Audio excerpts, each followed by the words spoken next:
And the lecturer is going to be Susan Neiman, who is the director of the Einstein Forum in Potsdam. Susan has her PhD from Harvard and has taught at Yale and Tel Aviv University before coming to the Einstein Forum. She's the author of a number of books, most notably for our purposes, Evil in Modern Thought, which is an attempt to sort of refocus early modern and the beginnings of modern philosophy around the very theme, I think, that we're talking about in this conference. And most recently, a book with a title that I'm sure that we all wish that we had thought of, Moral Clarity, a Guide for Grown-Up Idealists. Susan's lecture tonight is going to be on Leibniz's Theodicy, Are There Aftershocks? Susan Neiman.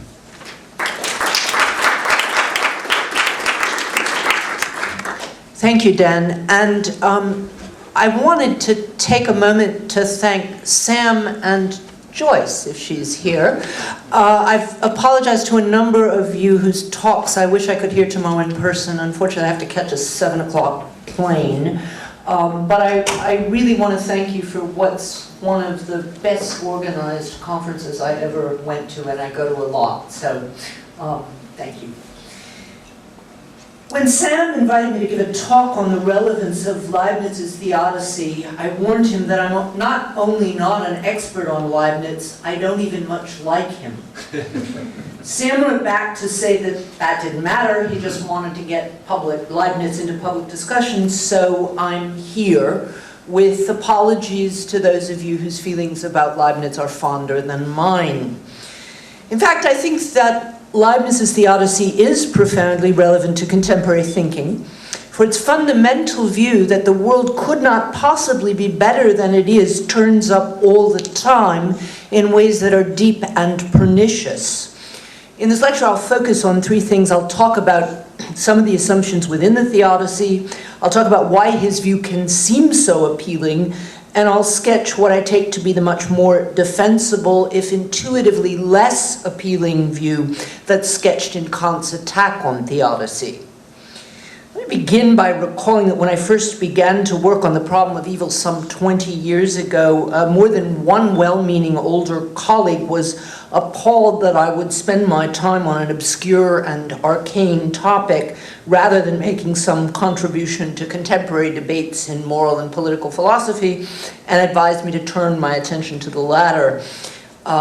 I assume we're all here because we know that theodicy was anything but arcane for Leibniz, although Russell, whose history of philosophy devotes more entries to Egypt than to evil, didn't get it. The fact that English-speaking philosophy's reception was English-speaking philosophy's Leibniz reception was profoundly influenced by Russell is one reason it viewed the Theodicy as a piece of court propaganda rather than a major philosophical work. The other reason for the relative neglect until recently of Leibniz's only book-length work is a misapplication of the principle of charity. If the problem of evil is a problem about God, who no longer plays a central role in philosophy, then we do Leibniz a favor by ignoring his embarrassing preoccupation with the divine in favor of more important matters like modal logic. The most problematic of the assumptions behind such a standpoint is the most widespread, namely that the problem of evil is a religious problem. I have argued in my book on evil that it's not. On the contrary, I think religions develop as responses to the problem of evil, but you needn't be a theist to worry about it. Take that committed atheist Schopenhauer, who wrote, "Philosophy, like the overture to Don Giovanni, begins in a minor chord. The astonishment that urges us to philosophize obviously springs from the sight of evil and wickedness in the world. If our life were without end and free from pain, it would not occur to anyone to ask why the world exists." End quote. If this were, in other words, the best of all possible worlds, why ask any questions at all, save the most ordinary and technical ones? The fact that things are not as they should be presents practical, moral, and political problems which may be more important than any others. But the gap between is and ought also creates the need to ask why in more than pure technological senses, and with it the first impulse to metaphysics. This because the principle of reason, which is presupposed in all our inquiries, itself presupposes that only a world that is the best of all possible ones is a world that makes sense. The fact that it's not leaves what Nietzsche called a metaphysical wound in the heart of the universe.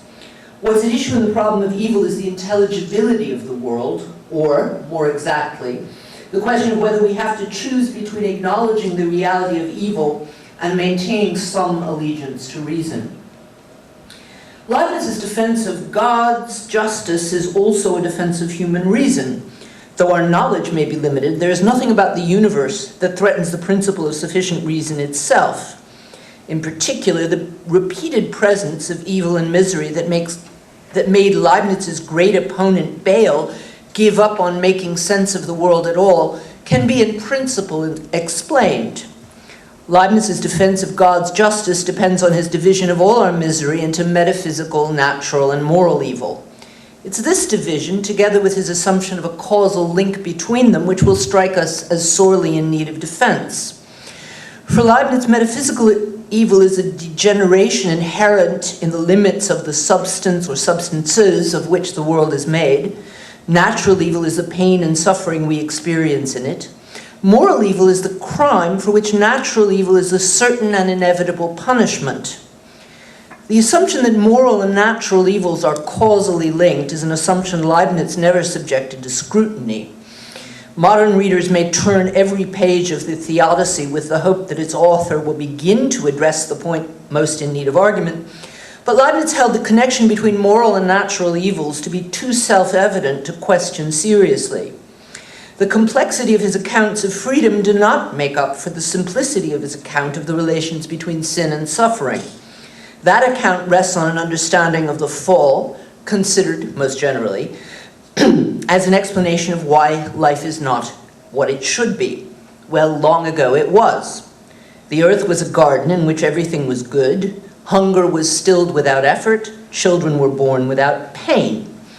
We knew neither death, nor shame, nor confusion. If you had to design a world, wouldn't you design it like that? I would. Now, if this is the way things ought to be, something has to explain the way they are. The idea that the problem was caused by our ancestors' sins doesn't depend on what they did. To complain that a taste of the wrong kind of fruit shouldn't be enough to bring a death sentence on the heads of all their descendants is to miss the philosophical point, and Christian attempts to make the deed look worse than it was are wasted effort. Something trivial is precisely appropriate. What counts in the first instance is not the justice of the connection between what they did and what they suffered, but that there be a connection at all. Why do bad things happen? Because bad things were done. Better to have some causal explanation than to stay in the dark. To connect sin and suffering is to separate the world into moral and natural evils, and create thereby a framework for understanding human misery. For contemporary readers, the distinction between suffering and sin is so fundamental that 18th century discussion will seem simply confused. The fact that one word, evil, was able to designate both testifies to the closeness of the link conceived between them. For rationalists, the link was straightforwardly causal. Natural evils could be nothing but punishment. To leave room for a neutral conception of suffering and ask about its relation to moral evil was to ask more than faith could bear. Note that the connection between natural and moral evils could be made without reason by any voluntarist. This would be just to say that God makes no concessions to our understanding at all, but sends what he chooses according to his will. If the rationalist tends to collapse the distinction by making all evils moral ones, the voluntarist rejection of a comprehensible notion of God's morality tends to make all evils natural. Sin and suffering both come from the Creator, who relates them as he will. For Leibniz, such a view makes God a worse tyrant than the Emperor Caligula, who had his laws written in so small a print and posted in so high a place that no one could read them. A creator who gives us no clear directions about the links between sin and suffering is nothing but a monster.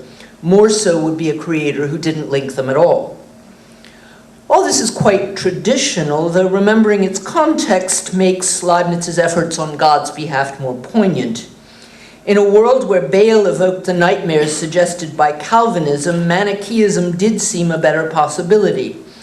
Descartes' evil demon was not science fiction, but theology. Leibniz's God had seemed to have too many constraints, but better too many than none at all. What's modern in Leibniz's account is the conviction that the causal links will become clearer with time, as will the ways in which, despite appearances to the contrary, God has ordered all those links for the best. Leibniz puts his trust in explanation still to come. We have no evidence that good will come from evil, and quite a lot of reason to doubt it. What makes Leibniz's faith in the future something better than Pangloss's? To appreciate Leibniz's faith that we will eventually come to understand that the world is, despite appearances, the best of all possible ones, we have to remember the context in which that faith arose. Leibniz was hardly the only modern thinker whose faith in science was unbounded. Think of Alexander Pope's couplet on Newton, which I quoted this morning. Later in the century, Kant wrote that in King David's day one could still write psalms, but in ours we could only be silent. For the psalmist lacked the knowledge of the wonders of creation with which modern science has provided us. All we can do in the face of that knowledge is express silent awe. In such an atmosphere, it's no wonder that every bright young man hoped to be Newton of the mind. There was bright young men in those days. But Kant's choice of Jean-Jacques Rousseau for that honor should make it very clear that the 18th century saw Newton and science very differently than we do. The boundaries between sciences, or between science, philosophy, and art, were so fluid that when the hard-headed Hume wished for a more scientific discussion of politics, his own choice of model was not, say, Grotius or Montesquieu, but Alexander Pope.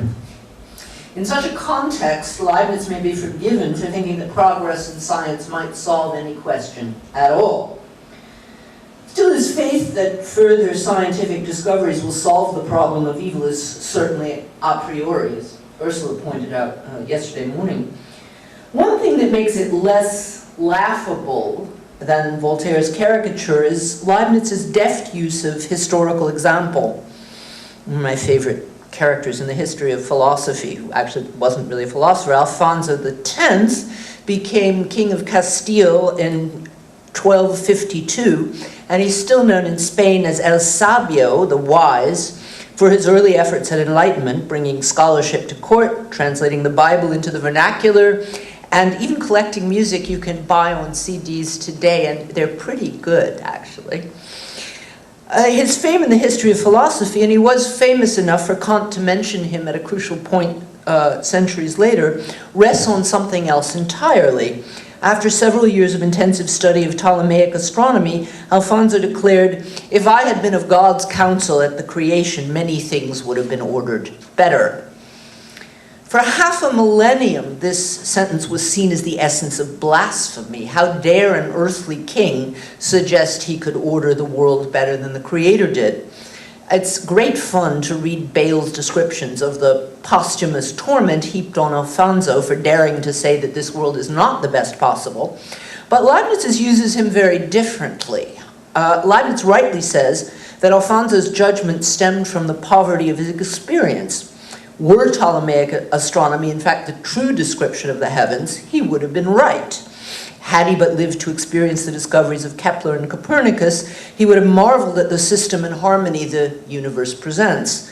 Anyone inclined to balk at the a priori nature of Leibniz's defense should consider the alternative. Today's skeptics will look as silly as a Spanish king shaking his head over antiquated astronomy and complaining that the world makes no sense.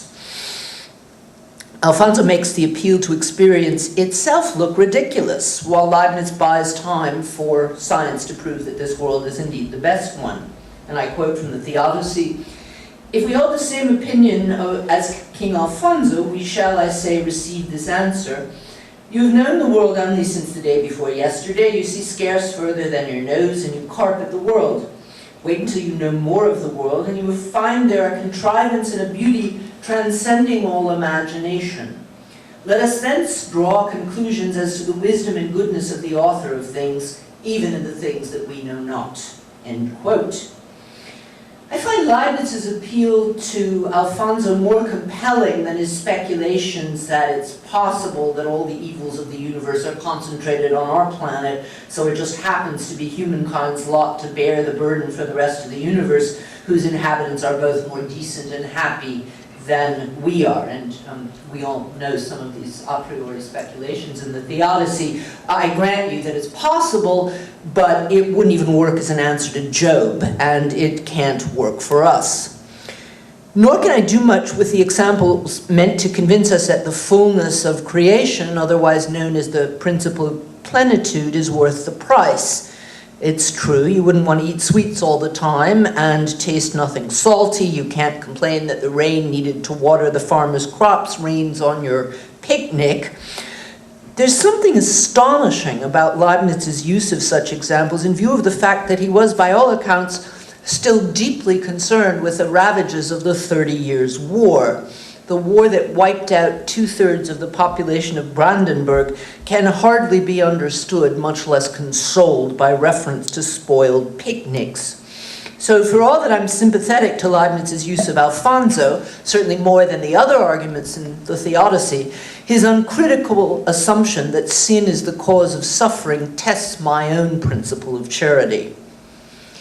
We like to think that that assumption was buried in the ruins of the Lisbon earthquake, and as I mentioned this morning, the major earthquake in Port Royal, Jamaica, half a century earlier did no such thing, and I don't think there are any philosophical discussions of it. At least I haven't been able to find one, but I could be wrong. This is not only because Port Royal was off in the New World while Lisbon was a capital of the Old one, but because it was filled with buccaneers and brothels who clearly had it coming to them. Lisbon, by contrast, was no more corrupt than Paris or London. There was no sufficient reason for its destruction and misery, no connection between the moral evils it committed and the natural evils it suffered. It thus became the event on which doubts about the connection between the two converged.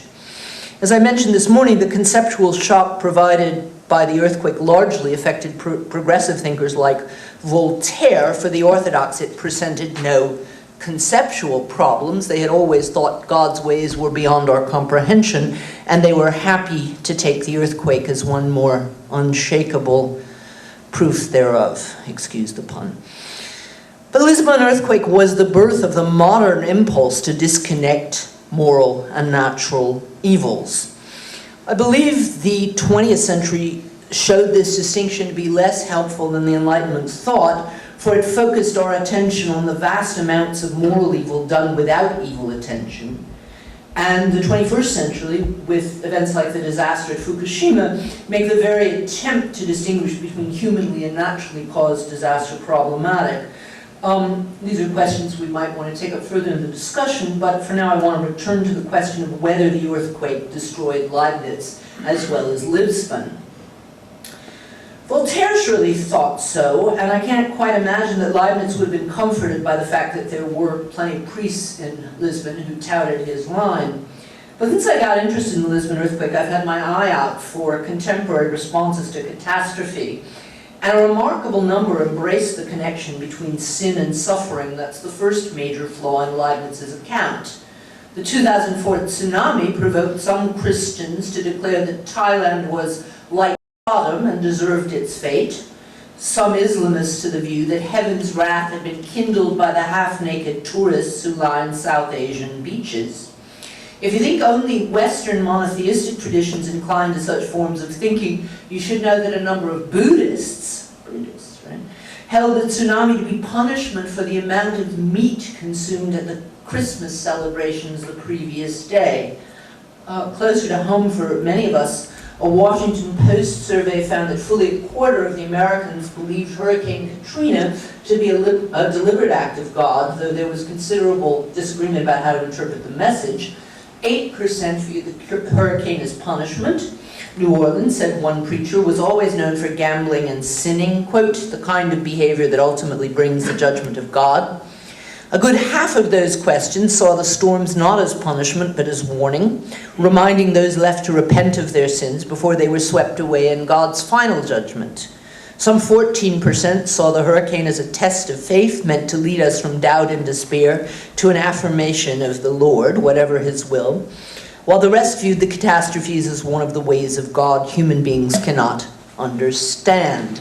So if you actually start following these things, you can think that Leibniz is very much alive and well. I'm encouraged that only 8% viewed the hurricane as direct punishment, and imagine most of you will be as well, nor is any of us likely to agree with Jerry Falwell's claim that the place that produced Sex and the City deserved the attack on the World Trade Center. Just for the record, contemporary disasters have also brought forth other kinds of voices. The Iranian poet Ali Isfahani's extraordinary poem about the earthquake at Bam is, to my mind, more powerful than Voltaire's, while taking a very Voltairean line. You can look it up. It's quite moving. As moderns, we view Falwell and company to be heartless, blaming victims for the suffering they neither caused nor deserved. The more religious among us might even call such views blasphemous for claiming insight into God's purposes no human being ought to claim. For the Enlightenment tradition, to which we are more or less happily indebted, I'm very happily indebted to the Enlightenment tradition, natural events are not signs. Earthquakes and illness and poverty are human conditions that human hands should do their best to alleviate. Any other interpretation seems barbaric. On a daily level, however, I'd be surprised if there were one of us who never asked in a moment of pain, what did I do wrong? I find myself doing it often, and 2 decades of thinking about the impossibility of theodicy is enough to make me ironic about it, but not enough to prevent me from doing it entirely. I once confessed this to my rabbi, a wonderfully intelligent man to whom I owe some of the most fruitful philosophical conversations I've ever had. He urged me to accept this, what he called the split in ourselves, that contains both the 5-year-old who sees a sign in every sparrow falling, and the adult who can reflect upon the perfect innocence of the 1 million children murdered in the Holocaust. And this brings me back to Leibniz, whose view Kant regarded as ultimately childish.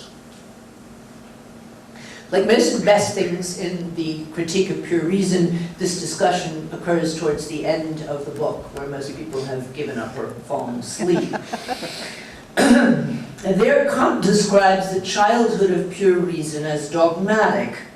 Dogmatic metaphysics is characterized by children's unreflective self-confidence, both in their own powers and the goodness of the world around them. The source of that initial self-confidence, says Kant, was reason's initial success. As young children experience their expanding abilities and thereby the increasing intelligibility of the world around them, they're likely to assume that both are unlimited. Kant holds the second step in the history of philosophy to be as natural as the first. This is skepticism, which Kant describes as a swing from boundless trust to boundless mistrust. Though Kant doesn't use the word adolescent, any of us who've raised one will recognize the phenomenon. The discovery that her elders are liable to err produces the mixture of disappointment and skepticism that marks the adolescent inclination to doubt everything she hitherto learned. As Kant wrote, this doubt is more mature than the boundlessly confident assertions of childhood, hence a process through which reason must go, but it's not yet adulthood. He doesn't name names, but it's clear who stands for which phase. Leibniz stands for the dogmatic child, Hume for the skeptical adolescent. Not surprisingly, adulthood is Kant's metaphor for the critical philosophy. I think this is not just self-congratulatory, but true. before I try to convince you, I want to validate the dogmatic impulse we see in the child. I mentioned my own immediate tendency to ask why me in a number of situations, in various permutations, because I don't want you to think that I'm condescending to Leibniz. I think he represents the child in all of us. Our assumption that sin and suffering are connected stems from laudable impulses. We have been wanting to see reason in the world since, at the very latest, the book of Job. Connecting suffering to sin would make suffering make sense. What could possibly be wrong with that? Not much, perhaps, but for the fact that it isn't true. But the wish, always unspoken in Leibniz's assumptions, is a good one. It's based on the refusal to accept the senseless. Kant has a more grown-up way of doing so, but it can't be Leibniz's fault that he wasn't Kant. Before I talk about why he should be, or rather why we should listen to Kant instead, I want to talk about the other connected flaw in the Theodicy. As I mentioned in beginning, the belief that this world cannot possibly be better than it is plays a powerful and pernicious role in contemporary culture, though it can be more directly traceable to Hegel than to Leibniz. Hegel, however, knew his history. One of the most remarkable, though least remarked upon passages in his work comes in the introduction to the lectures on the history of, lectures on the philosophy of world history. I quote, "Our investigation can be seen as a theodicy, a justification of the ways of God, such as Leibniz attempted in his own metaphysical manner, but using categories which were as yet abstract and indeterminate. It should enable us to comprehend all the ills of the world, including the existence of evil, so that the thinking spirit may yet be reconciled with the negative aspects of existence. And it is in world history that we encounter the sum total of evil. We must first of all know what the ultimate design of the world really is, and secondly, we must see that this design has been realized and that evil has not been able to maintain a position of equality beside it." End quote.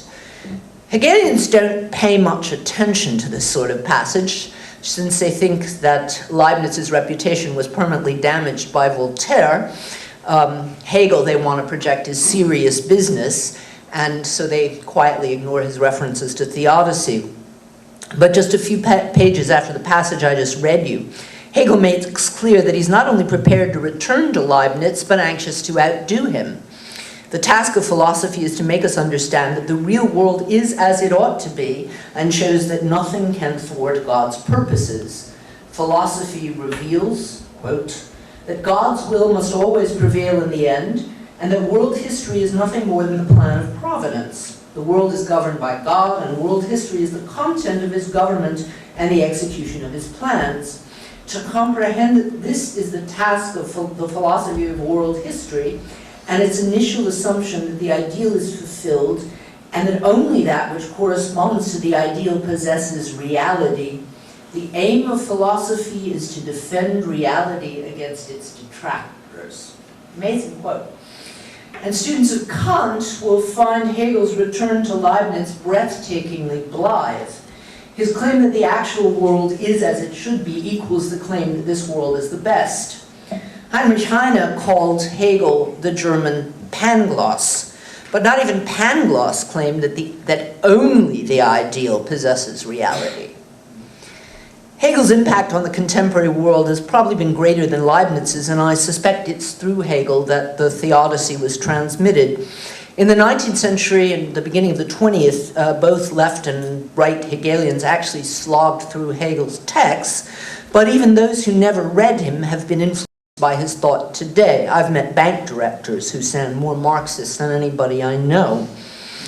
Hegel's scholars disagree about the interpretation of his claim that the real is the rational in debates I won't go into today, except to say that I take very seriously the statement in The Philosophy of Right that the equation of real and rational is the conviction on which both the common man and the philosopher simply have to take a stand.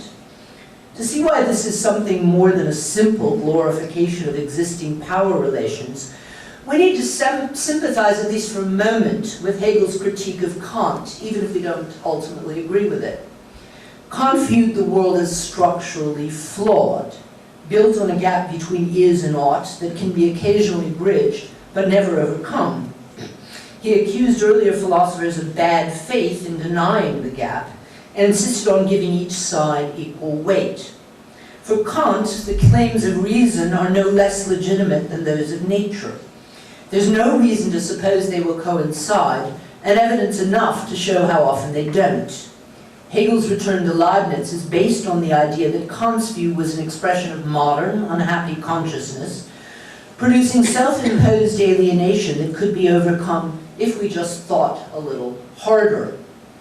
Now for Kant, the consciousness of our alienation is modern, but the reasons for it were there all along. Now I deeply believe that growing up requires us to acknowledge that there's a gap between the way the world is and the way the world should be, without denying the legitimacy of either. But before I conclude by arguing this, I want to talk about why this refusal to grow up is something more admirable than Peter Pan's.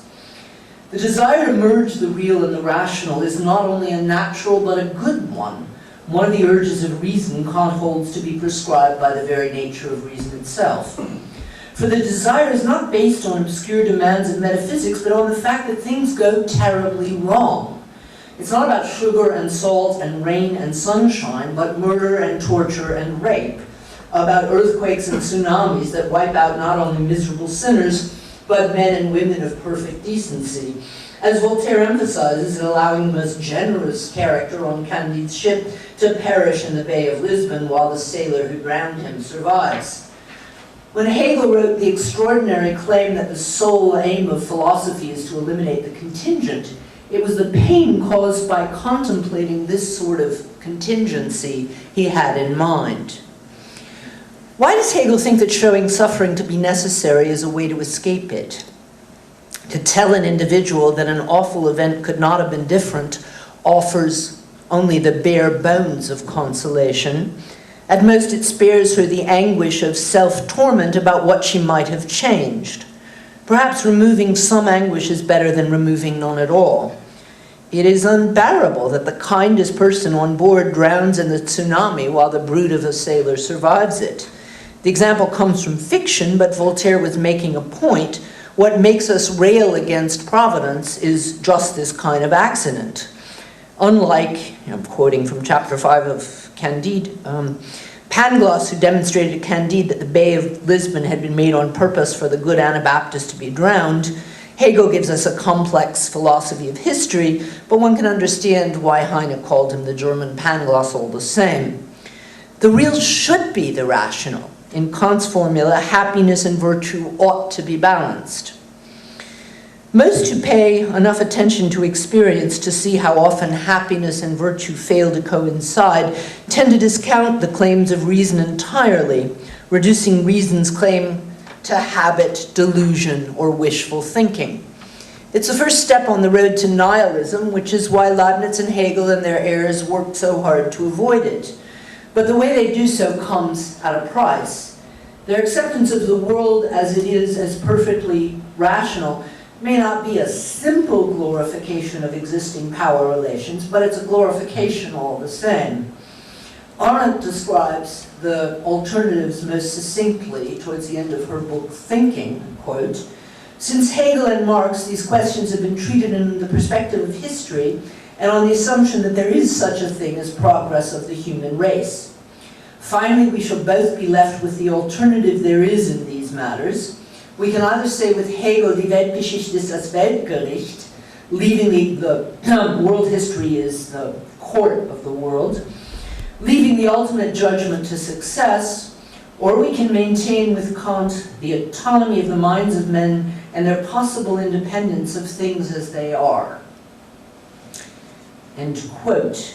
Leibniz's good intentions, as well as the part that might irritate those of you who really love Leibniz, Leibniz's good intentions, as well as his contributions to mathematics and science, often engines of progress, if not as infallibly as he insisted, distract us from the fundamentally reactionary nature of his views. He saw himself as fighting the good fight against traditional warring orthodoxies, as well as what was not yet called nihilism, using all the resources of science to undercut that Bale who was so skeptical as to doubt the human mind could ever learn anything about the causes producing heat, colds, tides, and the like. I mean, Bale was wrong about that, right? So why should he be wrong about everything else? Against such views, Leibniz saw himself as a standard bearer of reason and progress, but the reason he put his faith in ran on assumptions every fundamentalist must make.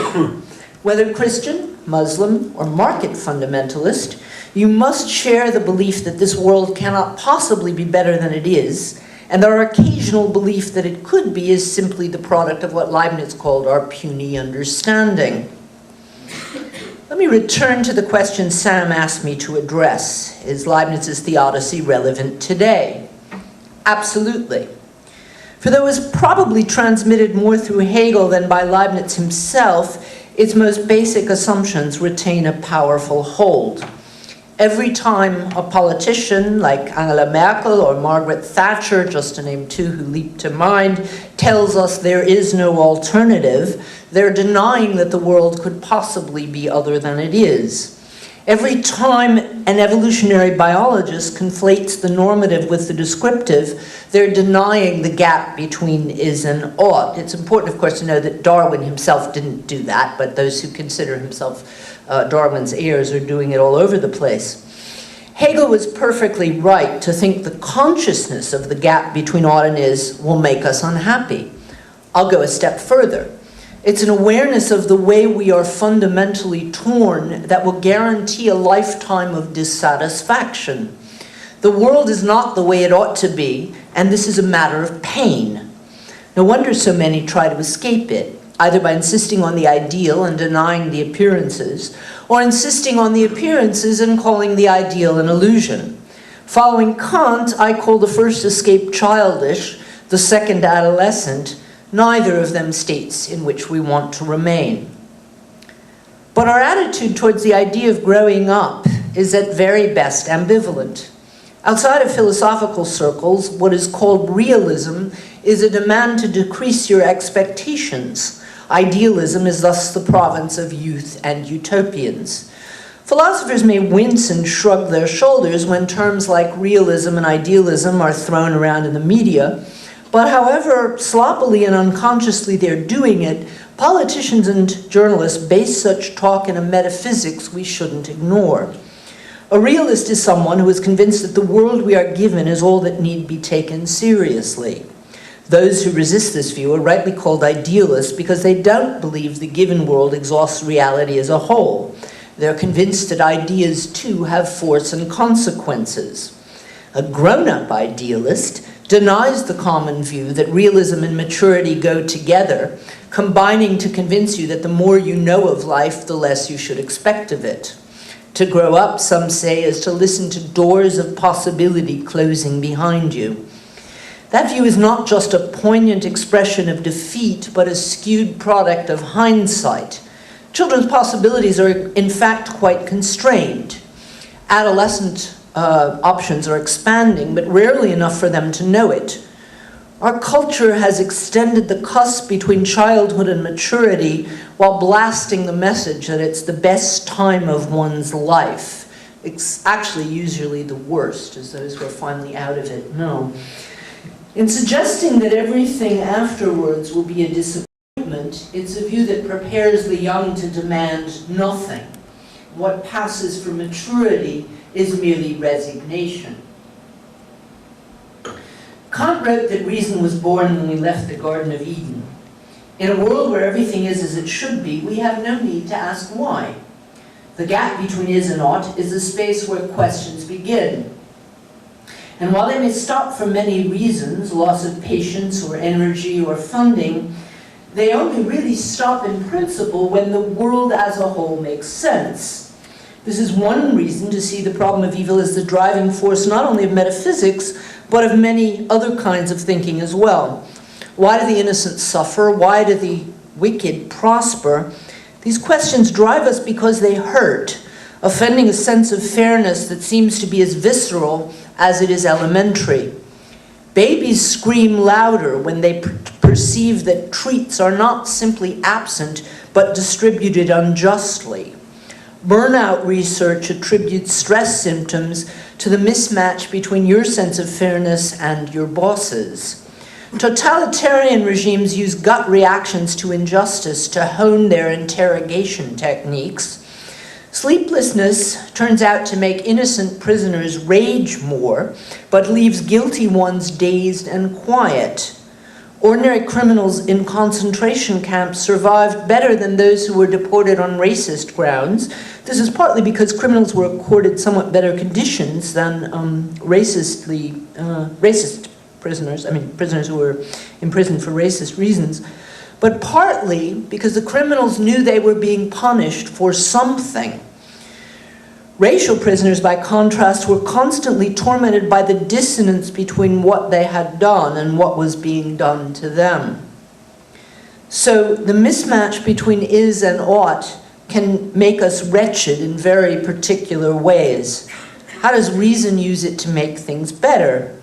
Let's follow its structure with an example.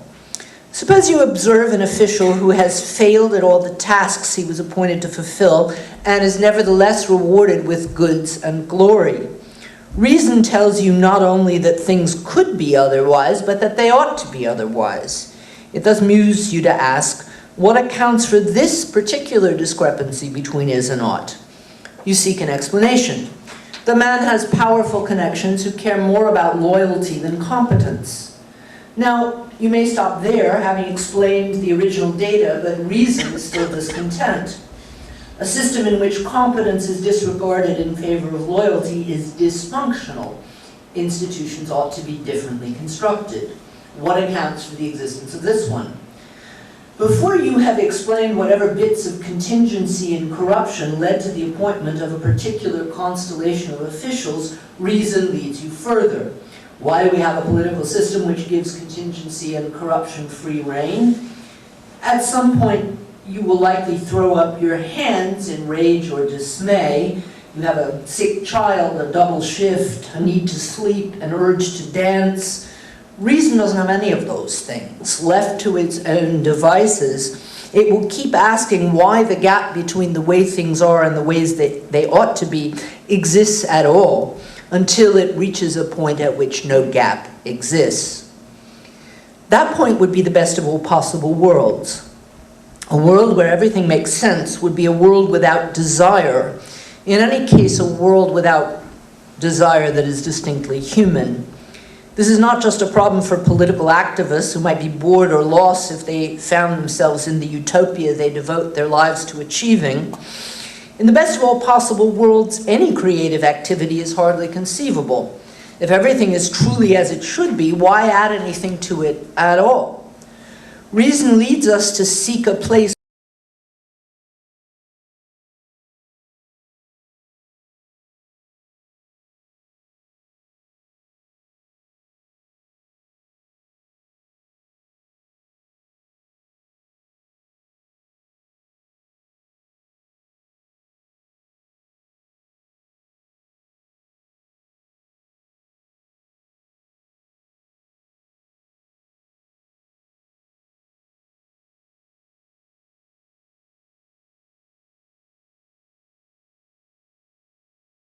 ideals function as ideals precisely because they lead us on past all that we know. After they become real, they're just one more bit of the world we take for granted. This, of course, leads to recurring ingratitude. Once you've learned to tie your shoes, you're no longer proud of it. Once you've earned the home you longed for, you start dreaming about a second. Once you live in a culture where healthcare is considered not a benefit but a right, you consider it trivial. There's something sad and faintly perverse in this process, but it's built into the logic of ideals. If what they're meant to do is urge us to go beyond our present experience, they will only work as long as they're not present. If reason urges us towards an ideal that can never be realized, is the structure of reason itself fundamentally unreasonable? By no means. Paradoxical, perhaps, but some paradoxes are brilliant and absolutely invaluable. By demanding a world that makes sense as a whole, reason spurs us to make sense of every bit of it in our reach. through science and art in the world of understanding, through politics and ethics in the world of practice. Reason uses the thought of a different reality to keep us going toward a horizon of truth and goodness till we've been around the world. By positing goals that are always higher than any we can ever reach, reason drives us to those we can. Rejecting Leibniz's notion of reason and his insistence that the is and the ought coincide is not just a matter of theory. The twin threat posed by nihilism and fundamentalism is very real, and I think they're opposite sides of a coin. The tendency to run towards one in order to escape the other is as natural as it is futile. I recently witnessed a large international audience at a fancy Berlin theater clapping ecstatically, and I mean ecstatically, to a text that included words like these, I quote, "We drink your blood, we have no morals, we don't give a shit about what happens to this world." And the meeting the next day about the sources of normativity at the Academy of Sciences, that is proud to be the one that Leibniz founded, was actually a paradigm of scholasticism, did nothing to convince me that the scholars were aware of what was going on across town, let alone had a response to it. Mind you, the theater audience was composed of haute bourgeois nihilists. I'm not even talking about the other kinds. I'm not sure if anything can help us out of the contemporary struggle between dogmatists and nihilists, but if anything can, it would be to present and bring alive a grown-up conception of reason and its role in the world. Thank you.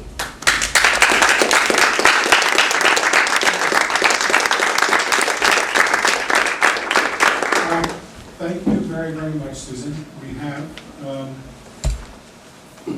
reasonable amount of time for discussion. Who would like to begin? Sam.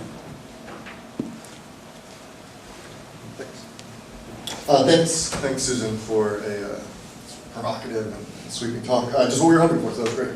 I was thinking maybe one place that Leibniz would push back on some of your critique would be, it looks like often you're reading him, and maybe you're really reading him through the lens of Hegel here, the idea that the is-ought collapse happens at every level of the world. And so if the world as a whole is the best of all possible worlds, you seem to be reading Leibniz as thinking that therefore every state in the world is itself the best possible. But I take Leibniz to be at least trying really hard in a number of places to pull that apart and say, well, look, of course, there are lots of aspects of this world that in themselves are horrific and would not be in any way willed by a good God. But, and then he gives a long, complicated story, the upshot of which is, darn it, the best of all possible worlds includes that really undesirable part.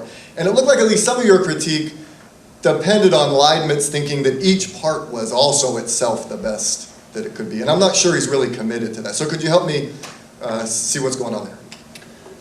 I had this really Panglossian moment this afternoon as we were on the walking tour when I started thinking, well, actually, you could argue that the Lisbon earthquake was necessary for this marvelous rational reconstruction of the city of Lisbon. I can see, I think this is a part of this very natural impulse that we all have.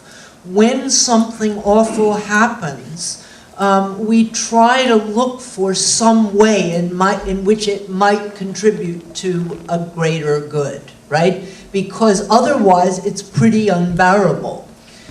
I think that, both for Hegel and Leibniz, and maybe I'm putting too much of Hegel into Leibniz, and as I told you, I'm not a Leibniz scholar. We know that he knew that there were bits of evil in the world. We knew that he thought he could contribute to alleviating some of them. We know that, the universal language was supposed to be able to stop wars and all of that. So I'm not saying that he was completely, but, unaware that things needed to change sometimes. But I guess I think that if you really believe that this world is the best that it could possibly be, you have to be committed in some sense, metaphysically, to the idea that,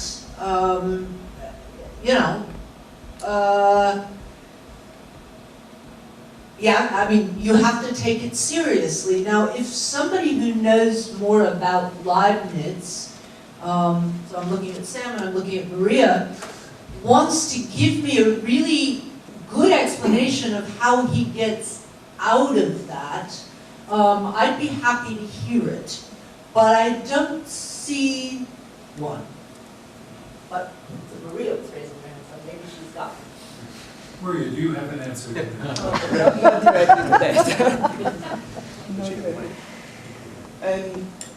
I must say I am not a great fan of Leibniz Theodicy, but I think I have to defend him a little bit. I am going back to the taxonomy of evil presented by Leibniz, and reading that against the traditional taxonomy of evil. It seems to me that the backbone of the traditional taxonomy of evil was the Augustinian distinction between malum culpae, the evil of sin, and the malum pene, the evil of punishment for sin. Now Leibniz explicitly picks up this distinction, which is his distinction between moral evil and physical evil. However, I think there is a key distinction of, that Leibniz introduces, and it is that the physical evil, that is to say the punishment for sin, as you were pointing out that Leibniz does, as Augustine, link sin and suffering, with suffering as a punishment for sin. However, Leibniz says that this suffering is not always in the subjects who have committed the sin. And is, I think, quite clear in detaching himself from Augustine, in seeing that there are people who are genuinely innocent, who suffer for the evil committed by other people. And he does that, for instance, in his view on original sin, which, according to him, by itself is not sufficient to justify punishment in people. But not only that, I think Leibniz also recognize a genuine place for a kind of evil which is independent of sin. And again, this is a major distinction from the Augustinian tradition, and that is natural evil. So as far as I can see, natural evil is not the physical evil. Natural evil, that is to say, birth defects, earthquakes, tsunamis, they are subsumed under the category of metaphysical evil, which is clearly for Leibniz a category of evil which is independent of sin. So I would like, despite seeing problems with Leibniz Theodicy, which to me these problems boil down to the fact that it makes all the evils we have in this world logically necessary.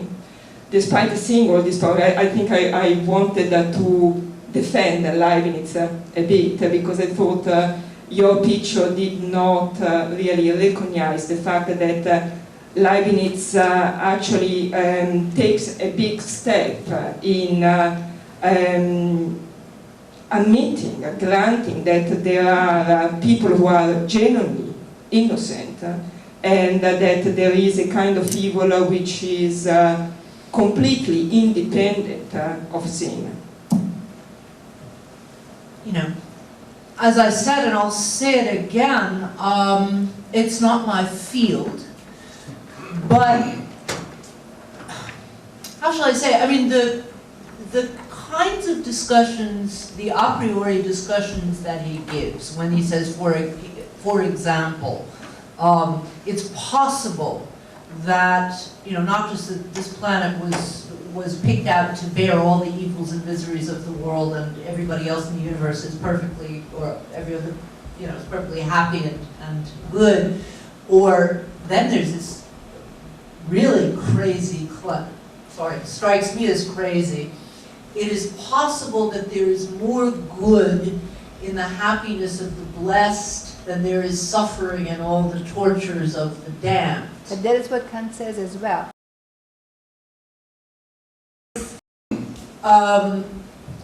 Look, I don't subscribe to everything that Kant says, and there are plenty of other things that I don't subscribe to either. But I think that Kant has a coherent view that's a big step ahead of both Leibniz and Hegel on that score, okay?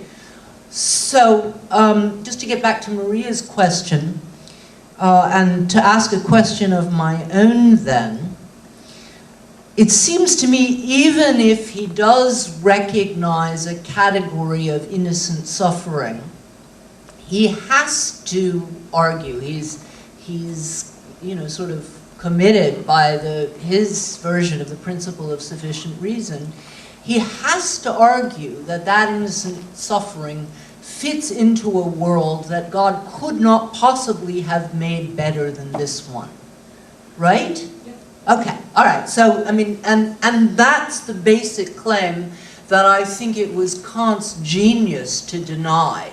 And Kant's genius to deny, not only is this world not the best of all possible ones, we don't want it to be, because we would not be human if it were. And our role, as free beings, is to try to keep, bridging or making the gap between is and ought smaller.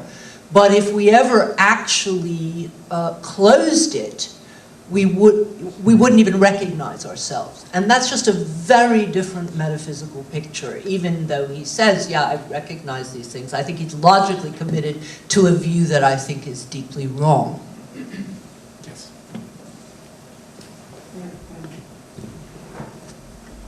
So first, thank you for that talk. I enjoyed it very much. Thank you. This is a question about equivocation and the image of Leibniz the child, Hume the adolescent, Kant the adult. Leibniz holds the view that ours is the best of all possible worlds, and yet you mentioned a couple of times throughout the talk that it's the very mark of having grown up to realize that the world is not as it should be. But I hear that slogan, and I hear two different interpretations of it. The first disambiguation expresses the true and undeniable claim that frequently we fail in our obligations. We don't do what we should do. We do as we ought not to do. The second disambiguation, the one that's required to have any bite against Leibniz, would instead say there's a way that things could have been in their totality, such that if they were that way, they'd be better than they actually are. Now my worry is appeal to Kant will very easily establish the truth of the first disambiguation. But I'm not sure what it is that Kant has taught us about the second that makes it reasonable to call Leibniz the child in this discussion. So unless there's equivocation, there's something that Kant has taught us, apart from a theory of permissions, that will show us that this isn't the best of all possible worlds. I just wanted you to restate your thoughts on that.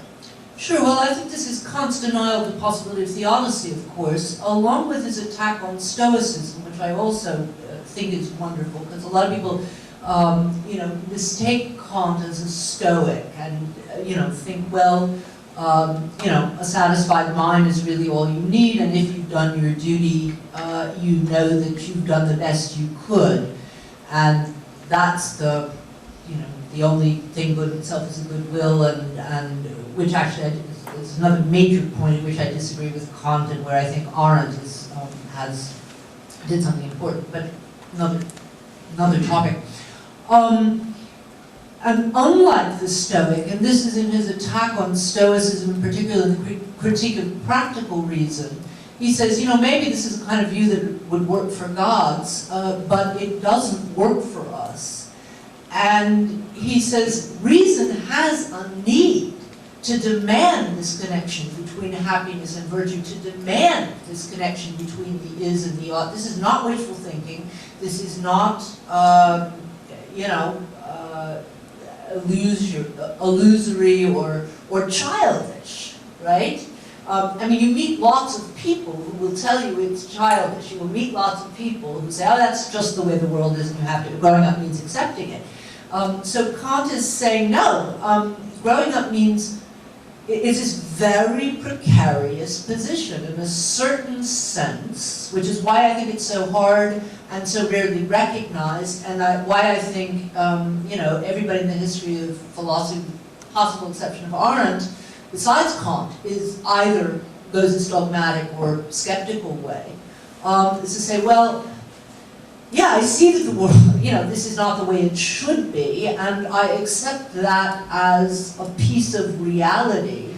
I also accept as real the demand of reason that it change, both in myself and in whatever efforts I can make to changing a piece of the world. So when I said it's an attitude that creates a sense of permanent dissatisfaction, that's what I meant. And your attempt to disambiguate, I mean, it's both sides. I'm not the way I should be, and neither is the rest of the world.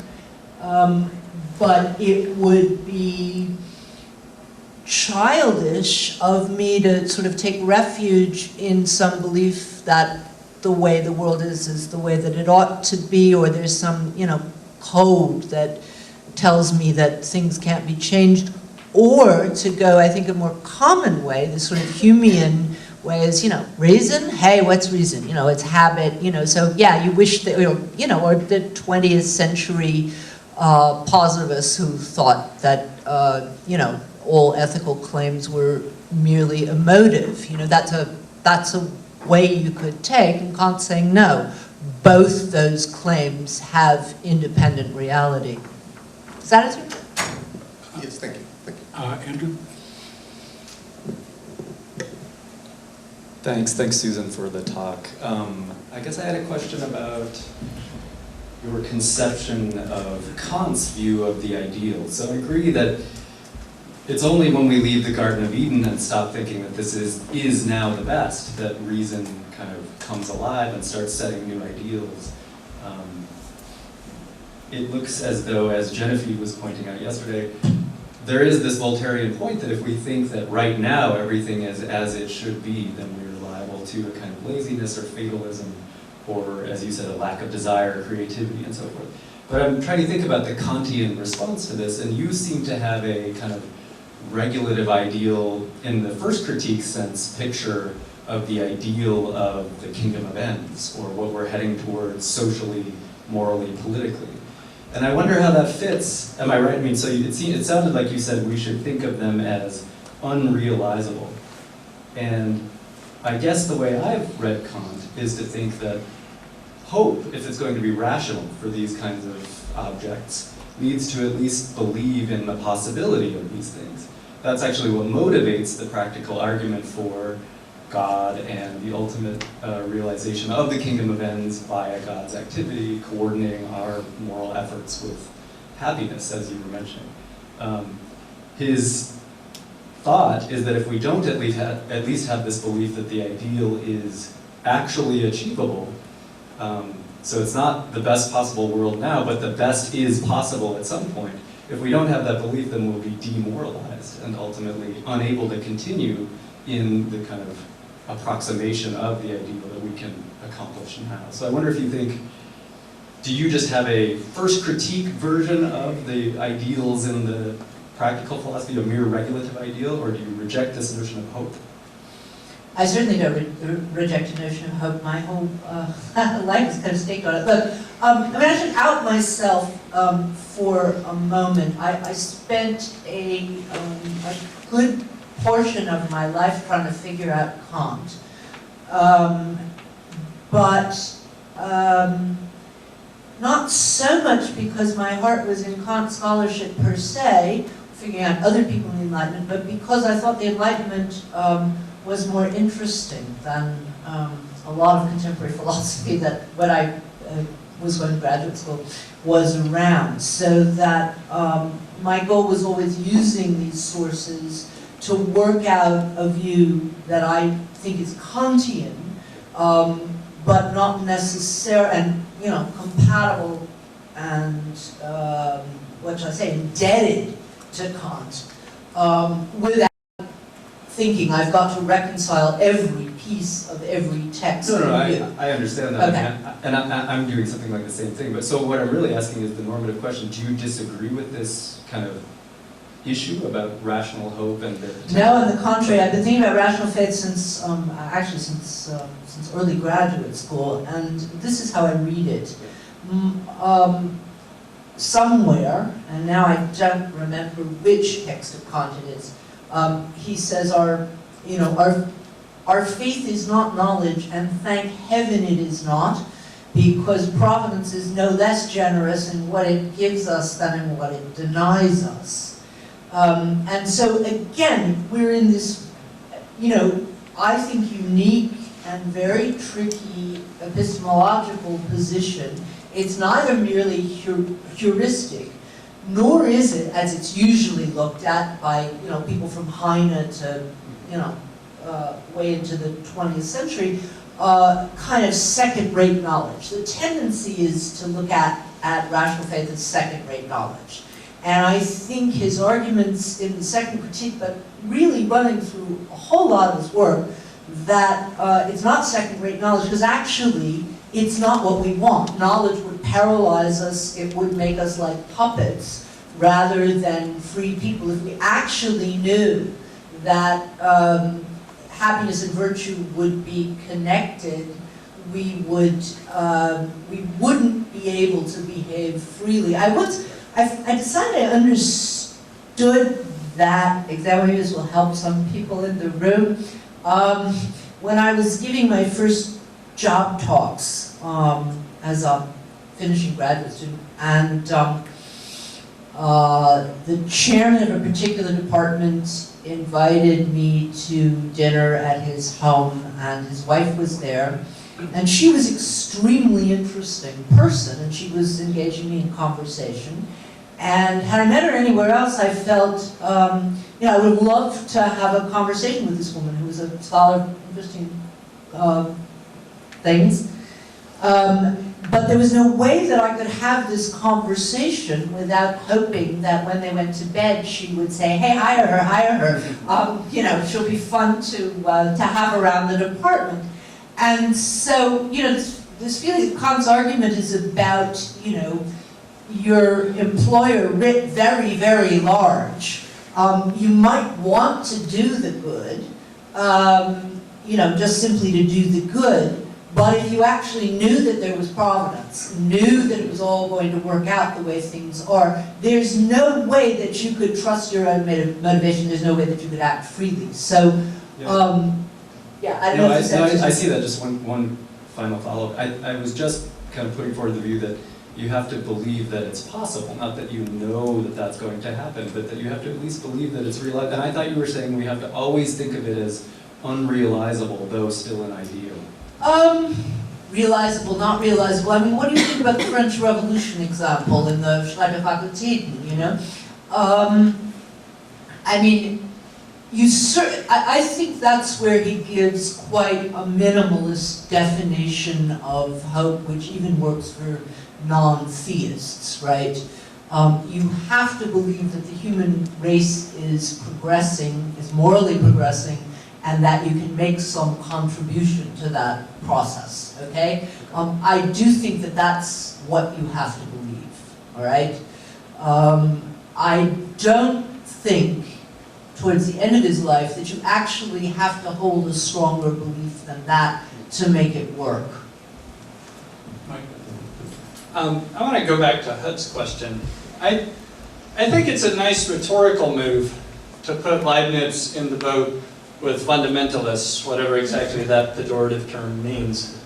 But it occurred to me that there are other people in the boat.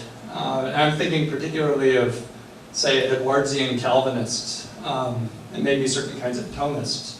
People for whom the is-ought gap is going to be, non-existent, right? Because God's perfectly sovereign.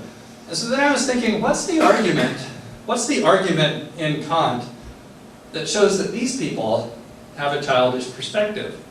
And everything you said in response to HUD seems to me, as I'm sure you know better than I do, to be things that these folks were at pains to accommodate. I mean, through distinctions like the distinction between God's revealed will and God's secret will and things like that. I mean, any decent Edwardian Calvinist will say, of course things aren't the way they're supposed to be, but of course God is sovereign and has decreed that things will be exactly as they are. So what's the argument in Kant, or even what's an argument, that shows that the Edwardian Calvinists are not just mistaken, but childish?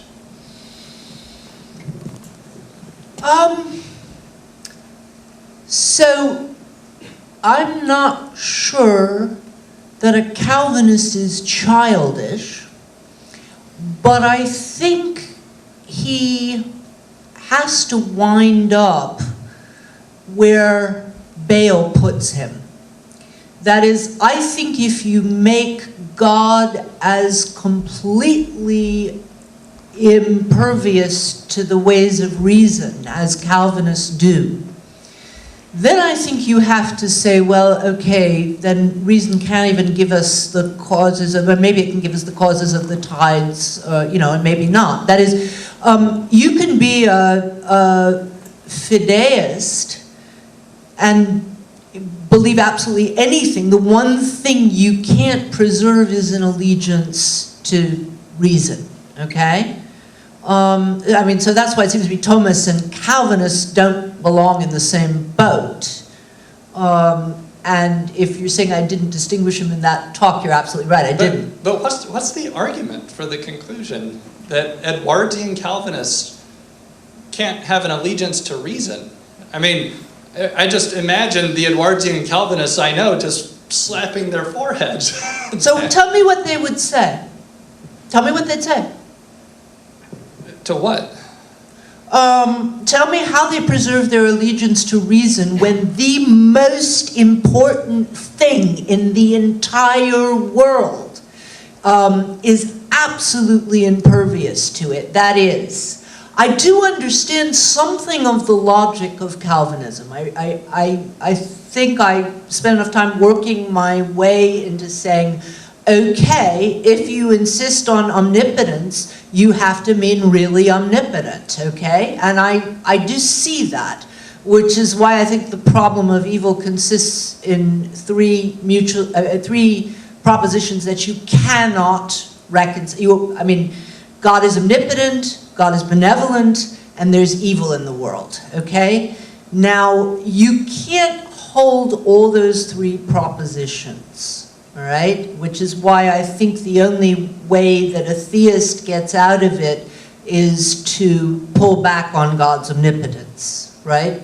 But I don't see how a Calvinist can have any, make any serious claims about God's benevolence or justice, in any of the ways we understand with our puny use of reason, benevolence or justice. I guess I think the right response to that question, especially given that I'm not sitting where you're sitting, is here I was, suppose I'm an Edwardian Calvinist, here I was. Are you? Not exactly, actually. I have some sympathy. I have a lot of friends who are that. Here I was believing the things that I believe, and then you came along and you said that this position, which I share with Leibniz, is childish. And I thought, what's the argument for that conclusion? And I did not hear one. And if you stand by the claim that the perspective isn't childish, that at least the Edwardian Calvinist perspective isn't childish, then I don't see how you can maintain that the Leibnizian perspective is childish, because the Leibnizian can say the very things that the Edwardian Calvinist will say. And part of why I'm begging off answering your question, besides not wanting to go on for way too long, is to answer it, we'd have to start getting clear on terms like allegiance to reason, which is extremely vague. But you're not answering how we can keep any notion of reason and call a Calvinist God just or benevolent. I don't see it. And in fact, if we want to get polemical, I'll go one further. I'll say that the Calvinist is not even the child, he's the baby. Because the baby doesn't even try and, start forming concepts about how the world actually works and, connecting the causal events that he sees. The baby just says, power, it happens, it's not for my genuinely puny reason to try and figure things out. Maybe we should move on. Well, let him answer that. I just fired a real shot. If he wants to shoot back, I'll... Okay. I was just going to say, taking your words in the spirit in which they're clearly intended and saying this with a smile, I'll just say assertion comes much easier than argument. Okay, Tim? I'm still waiting for an argument from you. I haven't heard one. All right. Tim? You need to get the microphone. Oh, yes, all right. I take it your basic response to Mike was, I don't see how that P, therefore not P, but, okay. But that's not my question. I did like your talk, but I wanted to pick up on Sam's question, just not so much wanting to say I want to defend Leibniz and all his particulars, but just to imagine how he's going to push back on what you're saying. And I'm thinking Leibniz is going to say, look, you're assuming the possibility of what we might call surgical excision of evils from this world, right? Like, so we can look at something really horrific, like the Lisbon earthquake, right? And God should have just taken that out, right? All the destruction and suffering and death that resulted from that event and other horrors. Because you're talking a lot about this world, right? And that this world could have been better.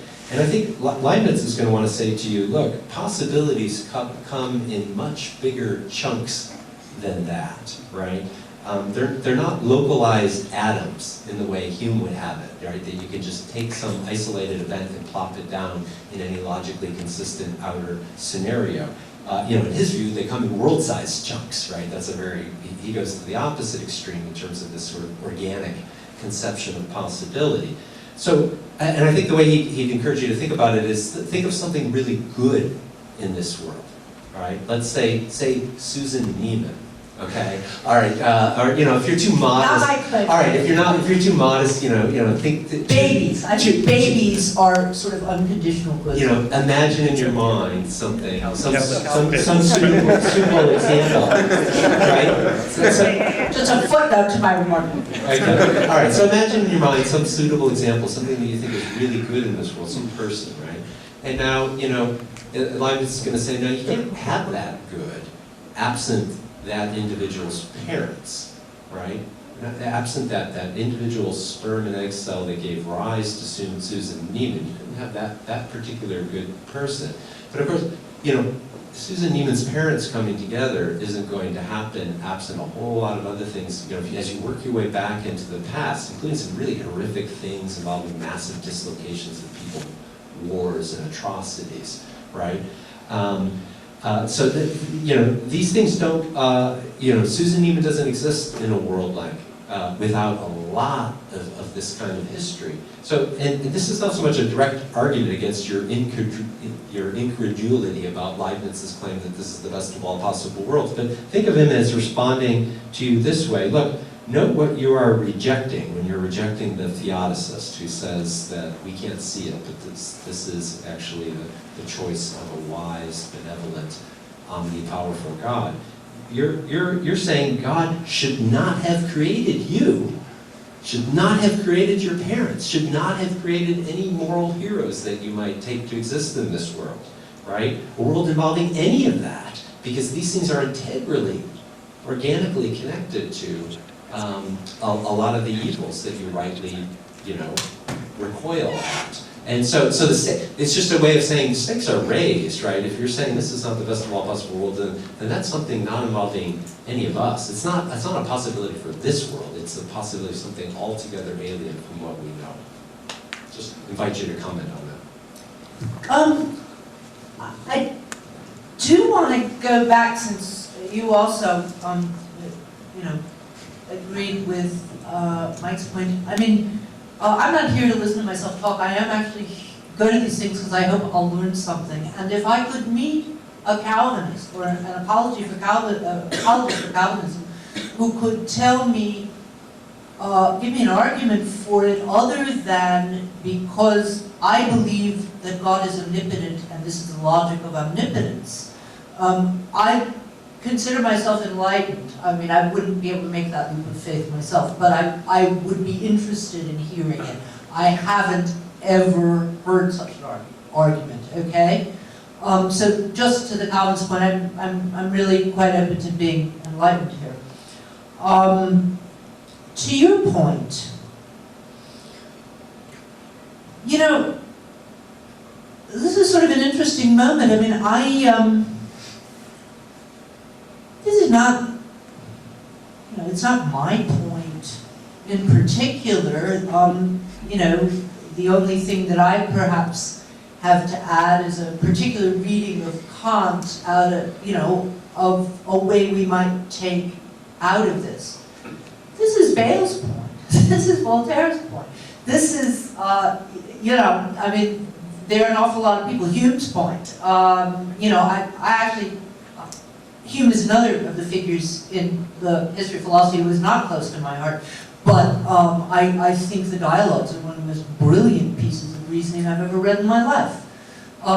You know, this is Chopin. I mean, there are an awful lot of arguments that have been made that say, yeah, sure, things are connected in ways we only barely, you know, hint at.